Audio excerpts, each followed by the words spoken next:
Hi, I'm back. Today's video, I am going to make the biggest candle I've ever made in a vessel type that I've never made before. I'm gonna walk you through that with me. It's a really cool leaf bowl, and I got it for $6. It's like 2 feet long, it's huge. I love to make candles out of thrifted items. And I would like to go through different types of glass and what to look for, but I limit myself with one big basket of thrifted vessels. That becomes full, which mine is. You can't buy anymore. This little one, this is Cheeky. This is who we named the business after. She is a 10-year-old deer-head Chihuahua. Say hi, Cheeky. She's my sweetheart. And yes, she has dresses and loves them and probably has about 100. We spoil her. Thrifted vessels. So thrifted vessels save a little bit of money. Maybe you find out that you don't even like working with that style. So why go buy a wholesale case of 24 jars of something that you don't even like the style of? It's a good way to test out different styles. The main thing I'm looking at a thrift store is its thickness. When you tap this one, you can tell it's real, it's thinner than a thick wall glass. Thick wall glass would hold the heat of a candle much better than a thin wall glass. You can tell the difference just by clinking them, right? Also this one, the finish, I would be a little concerned with the heat. Maybe that would change change color. So I would definitely not use this wine glass as a candle vessel. But this one is a yes. It's a thick wall. It's got no funky finishes. It's got a nice heavy bottom. I think it would hold a candle very nicely. Purchased from Goodwill, both at around $1. And when you purchase at Arizona Goodwill, look at your Goodwills or your thrift stores for possible coupons. The coupon for Arizona Goodwill is if you spend $20 in one visit, you get 20% off. Here's another vessel that I thought at first might be cool. I'm actually going to use this for another reason, but this might be a cool candle when you think about it. I picked this up at Michael's. It was on sale. I think it was like $6. It's metal, which you can make candles in a metal vessel. The reason I would not do this is because I don't know by this tag what this product is treated with, if it's fire safe. And because it's metal, it'll be very difficult to try to spray it with flame retardant spray because it won't stick to it. And it's got this shiny enamel coat. So that's a big no. One that I love to make candles in are mason jars. This is a mini jam jar. It's just got a little lid. These will be so cute. And a lot of candle suppliers do have like jam scents. How cute would that be as a little jam candle? So mason jars are always a win for me, regardless of the size. Because of their thickness, they're made to withstand heat. One that I love to go to is, this was found at Ross, and this is a drinking glass set. And these hobnail type glasses are in style so much right now, like Anthropologie stylish. And these are heavy bottomed. And I paid for a pack of 4, $6.99, which is a great deal and so much cheaper than I would pay through a wholesale supplier. This will make a beautiful candle because it's thick wall. It's not treated on the inside with any paint. It's made for food safety, so it will be good for candle safety. Dollar Tree, that's another place that is really affordable for candle vessels. One in their candle aisle, also in there. This is actually a drink glass. It's a thick wall bottom. This is such a pretty candle. $1.25. You can also use, I've done a big bowl for Fruit Loops, a big cereal bowl. There's also ones in the front on their little, I guess, seasonal kiosks. This has been a popular one, this little jar. Now, I don't usually pick up jars like this. The reason being, because it lips in, it's hard for me to wick and make sure that it hits a melt pool the right way without burning the inside of this lip. So I'm gonna try it with a 3D topper and see if that works. So I just picked up one to see how I like it. This is another one that I thought was really cool and seasonal right now. It's a ceramic jar. I don't know what it's treated with on the inside though. So what I'm purposely going to do is make sure those wicks don't touch the inside. when you're spacing your wicks, obviously with about at least a ½ inch apart from the wall of the vessel, and you should be okay, and keep an eye on it. But for sales, test it. See how it burns. Another place I've found affordable vessels is Target. Target Dollar Spot. They have such cute vessels. This huge egg candle I made out of a Target jar from the Bullseye Playground in the front. It was $5. It's a really pretty, so pretty, honestly, the intricate detail. I made a wooden wick candle in here, but I purposefully did not space it for it to hit the melt pool of the sides because it lips up. I don't like that, but I loved it because it was cute. But I probably would never sell something like this because this is starting to tunnel, and I don't like that. Okay, this one was from Dollar General. This is actually a kitchen canister. It was $3 or $5. I can't remember now. I did it a few months ago. I made a candle in there with a wooden wick. But this was actually a bamboo lid with no knob. I took E6000 and a wooden knob and adhered it to it and sprayed it in gold spray paint so that it matches my kitchen blue and gold. That's an affordable way. The vessel cost me under $5. Okay, so thrifted vessels. Let's do some examples of things that I have picked up and made in a thrifted vessel. This one is actually, I think Candle Science sells these jars as the mini jars. This was priced at $1, so I paid 80 cents. And I'm going to test this size out. So this was a good example of, hey, why not go and pay 80 cents versus having to go buy a case through the supplier of at least 12, I think that is the minimum, and pay shipping. And I don't know if I even like working with this size. So thrift store win for this one. This will be tested. This one, you can pick these clear mugs up at the Dollar Tree, but since this one was listed, I paid 80 cents for it. I wanted to test this size out, this type of style. Plus it has a little XOXO on the front, but this is for testing purposes, and I saved a couple cents. This is huge. It was a candle vessel. It actually still has the label. I think it was purchased at, I've seen these at Big Lots. So it's a huge candle vessel. But it was empty at the Goodwill. So I paid $4 for it and I remade a vessel. That huge vessel would have cost me at least $15 through a supplier. This is another one that I found at a thrift store that I made. It's actually from the Hearth and Hand collection at Target, the Magnolia collection. These bowls, they're the huge soup bowls, soup and salad bowls. 4 of them for $40. I paid $1.40. And it looked new, and I made a peach prosecco large candle in it. It sits in my living room. I absolutely love it. Go through my basket of fun. This one, I originally saw this at a thrift store, this jar, and I was like, this texture, this has to be resin, right? So I'm in the aisle and I'm like looking up on Google, can you make a candle out of resin? And no, you cannot. It's not safe. But I saw this and thought, I really want to try making a solid lotion perfume. So I'm going to make a solid lotion in this cute jar. But just an example of something that I was going to pick up at the thrift store for a candle that's not candle safe. So you do have to look into these things because you're not dealing with a candle supplier who knows that every item that they have is safe. Another one that I have been hunting actually is these jars from Bon Mammon. I don't know, they're really good jelly. And I know they're like $6 or $7 a jar in the grocery store. Well, I'm not gonna go and buy jelly, eat it all up and use. I do look for these at a thrift store because I do have a wonderful strawberry jam scent, and I was gonna do molded strawberries so it looked like an actual jam jar. I'm on the hunt for these. This one, I was so excited to find. I actually only paid $1 for this one. I couldn't believe it. This is actually a dream vessel. It's actually a candle vessel. A wholesale supplier called Dream Vessel sells these. Well, used to. They don't sell this style anymore. But it's a beautiful jar for an extra large candle.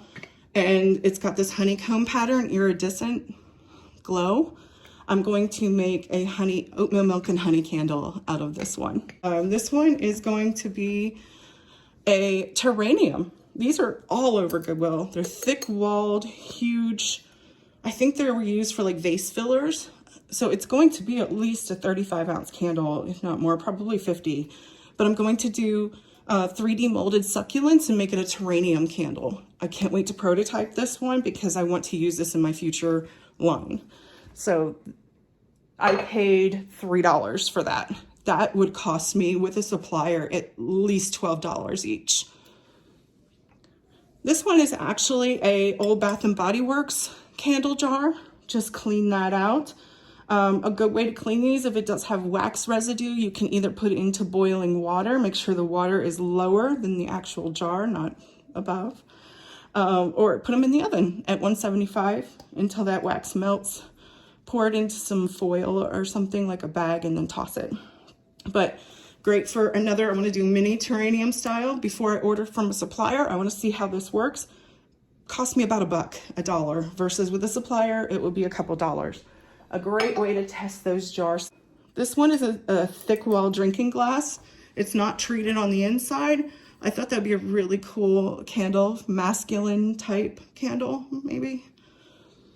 Another one that I love to do is, I already put the little wax melts in there. These are great for photo props, as well as making a dessert candle. And I have a lot of those ideas in the works. So I have quite a few of those in different styles. And I mean, this one I think was a half off, so I paid $1.25 for it. With a supplier, it would be a couple dollars. So let's see, another one I found is this one. I'm not sure, this still has the residue of a candle in it. I'm gonna go ahead and remake that, but I love the vibe and the coral color. This one I'm pretty sure was purchased at Hobby Lobby. It never had a candle in it. I paid 20% off, $5.49, with a wholesale supplier, a carved wood bowl, minimum $15. So I know I paid about $4. What I'm gonna do is the same process that I'm doing later in this video with the leaf bowl, which is treat it with flame retardant before I make a candle in it. This one was a candle vessel. I think I've seen these at Kohl's. I love the jar shape.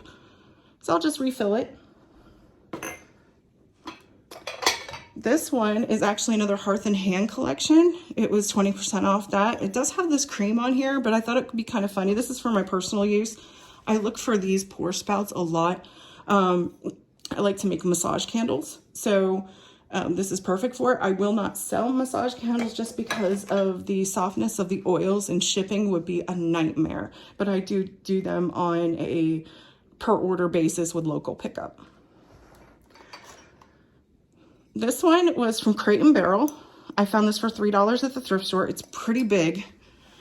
It's a popcorn one. And I found on Temu a 3D popcorn mold. So I'm going to make a beautiful popcorn candle for my family room. This is what I was talking about from like, this is obviously not a recent glass item. It's a crystal bowl with hand-carved Christmas trees. And I have a 3D Christmas tree mold, so it's going to have a 3D candle in it. So that's that personal touch that I'm talking about, where I would have a very hard time trying to find multiple of these when I pick these up at a thrift store. Another one of the Sunday bowls. I love this one. This is actually a floral arrangement bowl, so you do have to be careful with what it's treated with. But this is for personal use for my daughter has a pink kitchen, so I'm going to do that for her. And this one was a candle vessel, and it was 80 cents. And I'm just going to go ahead and place a 3D candle in here. These I have a few of that I picked up at Goodwill. They're from the At Home store, and they're little flower pots with the little dish adhered to the bottom. So I did make one in here. I had a flower topper. I was not happy with the size wick that I did, so that's why I test. But what I'll do is just scoop this out and remake it with a bigger wick and test it out. This is an example of a candle I made. I made this for a gift of just like of encouragement. But this is an example where, you know, it's a personal touch. You're not going to find multiple. It had a boutique sticker, so it was obviously still new. So they did have this marked up, this jar. I think I paid close to $5 for it, but it was just really a nice touch. It was every day may not be good, but there is something good in every day, and I have a bird on top for encouragement. That's why I love to thrift, is finding these special, unique items, but you do have to be very careful with what they're treated with, testing, as well as what the actual product is made of. You have to be very careful with wood, metal, plastic-like items. Okay, so here is this big, beautiful, carved wood bowl. It does have a few imperfections, and we can smooth them out. So nothing that we use is toxic at this point. We are going to spray it with flame retardant, but what I use to get some of this look, you know, the shiny lacquer spray or coating off, and just clean it up from all the years of probably just dust and things, is I use steel wool. This I picked up at Walmart. It was $3 for a package. And I use coconut oil. I just pick up this little one at the Dollar Tree. I like to have a separate container just for projects like this, just because I end up dipping my finger in it. I'm not gonna use that for food. So all I'm gonna do is just rub it in, get a good coating, let it soak in. And I'm using gloves just because it's messy. None of this is toxic for your hands. Coconut oil should be good, unless you're allergic. Then I'm sorry, don't do this. So I used some elbow grease and popped my glove. Now I'm just, after using the steel wool, I'm just going through with a napkin, a paper towel. And you can see it's picking up this gray gunk. So we're just gonna clean it, and then I'm gonna go ahead and take it outside and spray it down with some fire guard flame retardant and let that set. And we'll be back.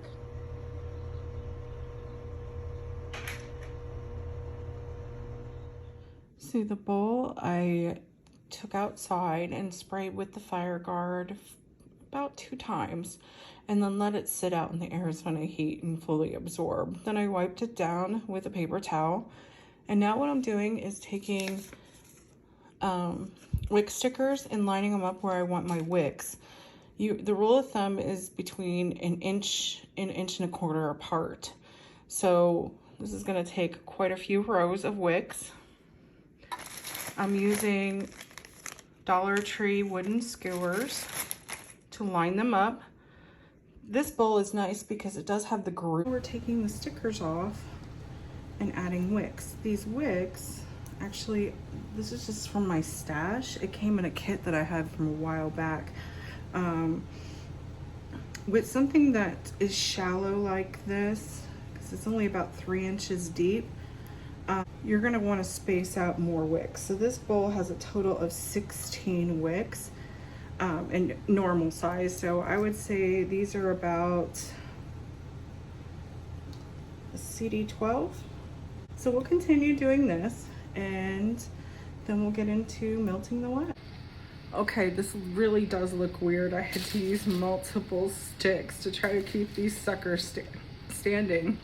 So what we're gonna do next, they're all standing up. I know they're gonna move around with the hot wax, so we're just gonna have to be a little crafty. Freedom soy wax, it's gonna be a soy candle. I know how much it's going to take. Well, I just poured the rest of the bag that I had, and it filled up to where I like it, dry with these beads. However, when it's melted in liquid form, it might need a little more wax. I understand that. I'm just gonna go off what this is, which is 25 ounces, and mix my fragrance to that. If I need to pour more, I do have another bag and can just add more. Wave these beads in 30-second bursts and stir. And okay, while the wax is melting, we're actually gonna do something here. I have My supplier for the scent today is Aztec Fragrance. Since it's a very tropical bowl, I wanted a tropical scent, so I'm gonna blend pineapple, coconut, and mango paradise. For 25 ounces, what we're doing is a 12% scent throw. And calculation, take 20% times 0.12 and you get 3 ounces. So I'm gonna do an ounce of each. So we're just heating up that wax. I measured out. Okay, so our wax is melted. We're at 160 degrees. We're gonna go ahead and incorporate our scent. Really incorporate that wax into the scent. Okay, our scent is fully incorporated. So we're gonna go ahead and do the pour. Very slow, it's quite heavy. Get all that out.